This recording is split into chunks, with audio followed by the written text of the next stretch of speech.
Good morning, Bluebird Ridge Farms, Jenna Ashby here. It is a kind of crap day in Northeast Pennsylvania. It is rainy, it is dreary, it's like 40 degrees. It's just no fun outside. So I'm going to work on rendering some hog fat into lard to use for baking or frying or whatever. If you look at a lot of your grandma's recipes, instead of vegetable oil, it probably says lard. A lot of cooking, you use it like in place of shortening or butter in your cooking. I like to do half lard, half butter in my cookies. It makes them nice and crunchy with the lard, but they're still buttery. It's pretty delicious. So anyways, it's kind of a forgotten thing, rendering lard, but it's super simple. A lot of people don't even get the fat back on their animals, and I did, because we butcher hogs. So I got fat back, and I cut it all up, put it in freezer bags, and froze it for when I want to make lard, or if we were to get a deer and wanted to put a little more fat into our venison burger, you can grind this up, add it to your burger. It's pork fat. That's all it is. So this is our tools for rendering lard. Crockpot, coffee for my mentality, pork fat. Now we get all of our pork fat in the crock pot set on low, and it's going to take 375 hours to turn into lard. Or at least that's how it feels. Realistically, probably 8.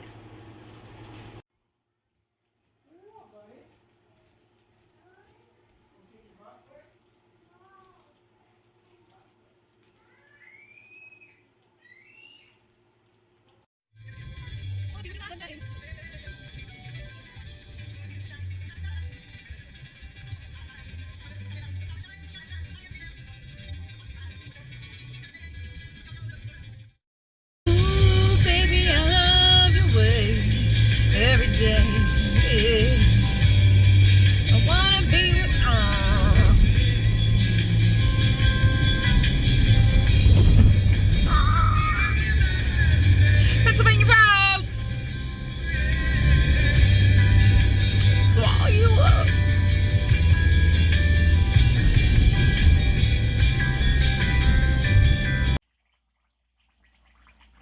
Six hours later, we're boiling. It's starting to break down. Like all this grease is what you're going to take out to make your lard. And all this brown stuff's going to get all chunked up and yucky and crispy. And you're going to take that out. I don't know. Oh, this is almost 7 hours. So maybe by 12 we'll be done.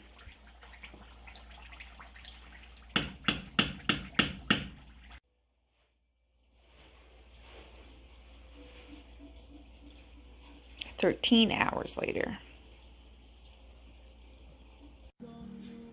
So it's been 2 days. On low, it took about 24 hours to break all the lard down, which is too long. Next time we'll do it on high. But when I got the lard done, I put it all in big glass cake pans, put them in the freezer. And this is what it looks like. It's kind of like icing. So we're gonna pop that baby out of there. Skim off the meat water, they call it. You can see it's kind of yellow down here. That stuff will just skim right off. And then we're going to cut it up like blocks of butter. And we're going to put it back in the freezer until we need it.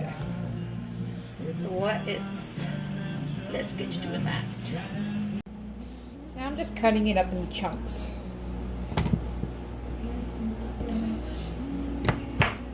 Just little chunks of lard.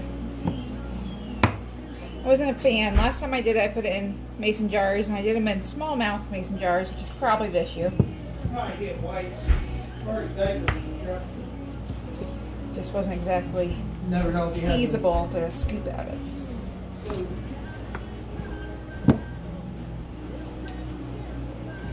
So now I'm just going to wrap these up in saran wrap, or if you have like a paper wrap, and there we go. Nice blocks of lard. It's going to wrap them up in saran wrap. If you have a paper wrap, you put them in that. Stick them in the freezer until I'm ready to use them. Maybe a little bit easier to use than in a mason jar for me. Alright Alright guys, so my lard experimenting here is totally over with. So what I learned is I should probably put it on high in my crock pot so it doesn't take 24 hours to break down. And next time I'm going to vacuum seal these. So I put them, my little chunks, I just wrapped them in saran wrap. And then I'm going to put them in a freezer bag and throw them in the freezer. And when I want lard, I'm just going to pull these out and put them in a little Tupperware dish in the fridge. And I think it'll be a little bit easier for me to scoop it out of, and then a mason jar.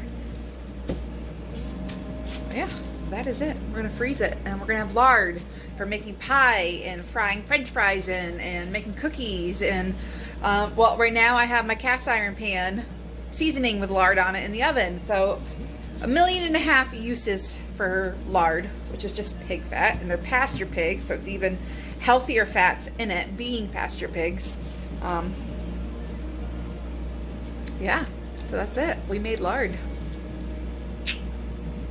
You can make candles and soap out of this stuff.